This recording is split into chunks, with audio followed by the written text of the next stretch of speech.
अगला question, A limited issued 20,000 equity share of 10 each eight A premium of 10%। यानी issue price 10 face value है plus 10% इसका 1 होता है, इशू प्राइस हो गई 11। Payable 2 on application, 4 on allotment, 3 on first call, 2 on final call. All shares were duly subscribed. यानी 20,000 share से question होगा। देखो अभी हमारा ध्यान calls in arrears calls in advance पे है, तो ये शेयर्स वाली कहानी ज्यादा बदल नहीं रही है, लेकिन इसको ध्यान रखना है। अगर कम एप्लीकेशन आएगी तो कम से होगा। एप्लीकेशन 2 रुपए की है, अलॉटमेंट 4 की है, जिसमें से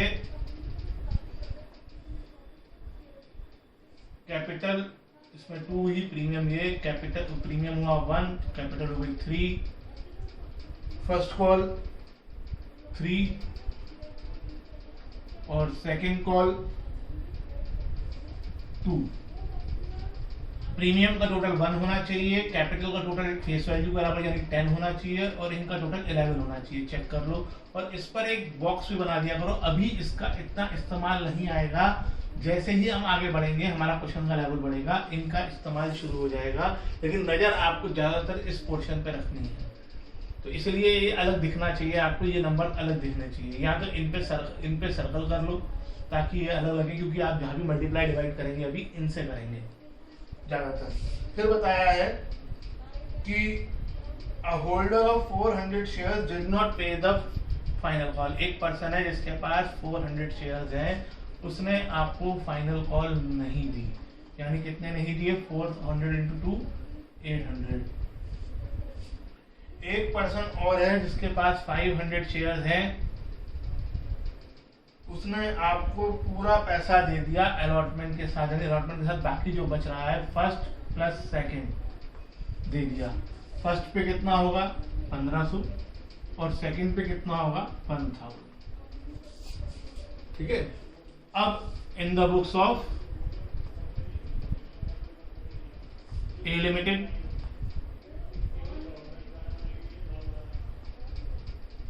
जनरल एंट्रीज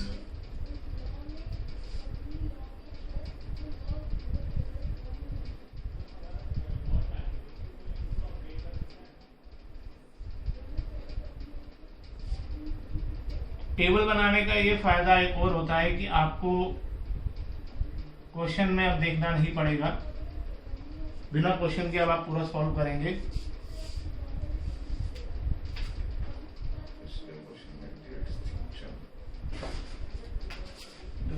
सबसे पहली एंट्री हमेशा की तरह bank account debit to share application account 20,000 into, यहां भी नजर रखना है। वैसे पहली एंट्री में तो बैंक वाली में तो नहीं, प्रीमियम कैपिटल वाली एंट्री में देखना है कि प्रीमियम तो नहीं है, क्योंकि एप्लीकेशन पे भी प्रीमियम हो सकता है, फिलहाल तो नहीं है। तो इसलिए share application account debit to share capital account, amount 40,000। Narration आप खुद लिख लेंगे, नरेशन हर क्वेश्चन में लिखी जा रही है। फिर जब आप अलॉटमेंट ड्यू करेंगे तो अलॉटमेंट पे आपको प्रीमियम दिखाई देगा। ज्यादातर क्वेश्चन में जिसमें प्रीमियम है वो अलॉटमेंट पे प्रीमियम जरूर होता है, और किसी स्टेज पे होना हो ज्यादातर, अगर आपने नोट किया हो तो एक क्वेश्चन जरूर मैंने कराया था जिसमें अलॉटमेंट के अलावा और किसी स्टेज पे भी प्रीमियम था, लेकिन उसके अलावा हमने जितने क्वेश्चन करे हैं सब पे अलॉटमेंट पे प्रीमियम है। और अमाउंट 20,000 इंटू 4, 20,000 इंटू 3, 20,000 इंटू 1, सीधा सीधा हिसाब है, ज्यादा दिमाग नहीं लगाना है। बीइंग अलॉटमेंट मेड ड्यू, उसके बाद अलॉटमेंट रिसीव करने की एंट्री करोगे। लेकिन यहाँ पर एक पर्सन ऐसा है जो आपको फर्स्ट और सेकंड कॉल के पैसे दे रहा है। टेबल आपको फॉलो करना है पूरे टाइम। अगर आप टेबल बना रहे हैं तो आप टेबल को फॉलो करेंगे तो बेटर रहेगा। तो एक जना आपको एडवांस में पैसे दे रहा है अलॉटमेंट पे, तो 2 शेयर अलॉटमेंट तो आएगा ही आएगा। और 2 कॉल्स इन एडवांस भी आएगा। शेयर अलॉटमेंट में अमाउंट ऊपर वाली एंट्री से। अब एडवांस में क्या आ रहा है, ये आपका टेबल आपको बताएगा। First call plus second call. First call 1500 की है, सेकंड कॉल 1000 की है, यानी 2500 रुपीज एडवांस में आ जाएंगे। तो बैंक में कितना आ जाएगा, 82,500 being allotment money received along with calls in advance. उसके बाद फर्स्ट कॉल ड्यू करोगे,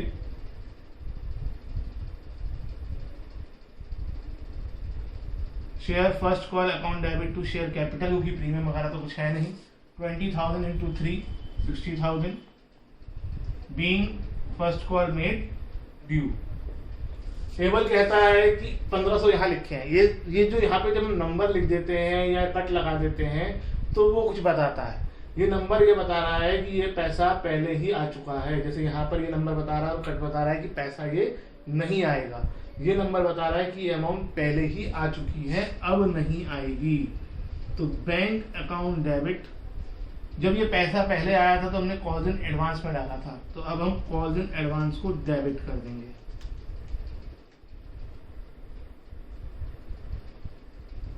to share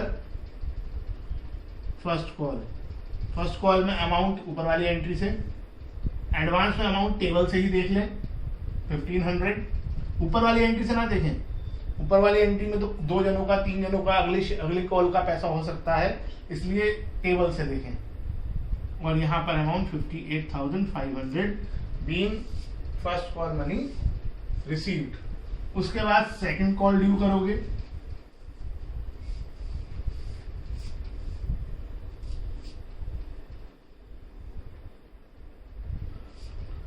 share second and final. Final क्यों, क्योंकि टोटल हो चुका है पूरा 11, तो ये आखिरी कॉल होगी। इसके बाद हम और पैसा मांग ही नहीं सकते, इसलिए फाइनल है।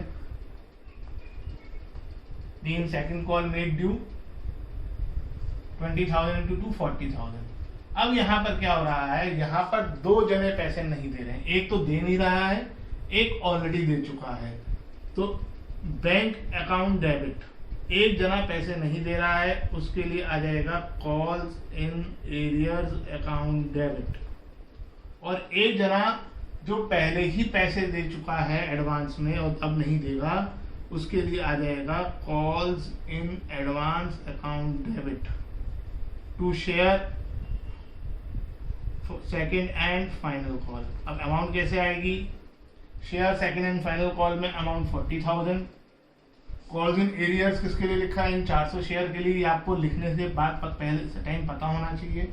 कॉल्स इन एडवांस किसके लिए लिखा है, इन 500 शेयर के लिए। अमाउंट आपको दिख ही रही है सेकंड कॉल के नीचे, अमाउंट नहीं कैलकुलेट करनी है आपको। और बैंक में बचा हुआ नंबर आ जाएगा, ये आ जाएगा 38,200 being second call money received except for 400 shares. Calls in arrears के बारे में नरेशन में जब एडजस्ट करते हो, माइनस करते हो, तो लिखना है कॉल्स इन एडवांस के बारे में लिखने की जरूरत नहीं है। Being second call money received except for 400 shares.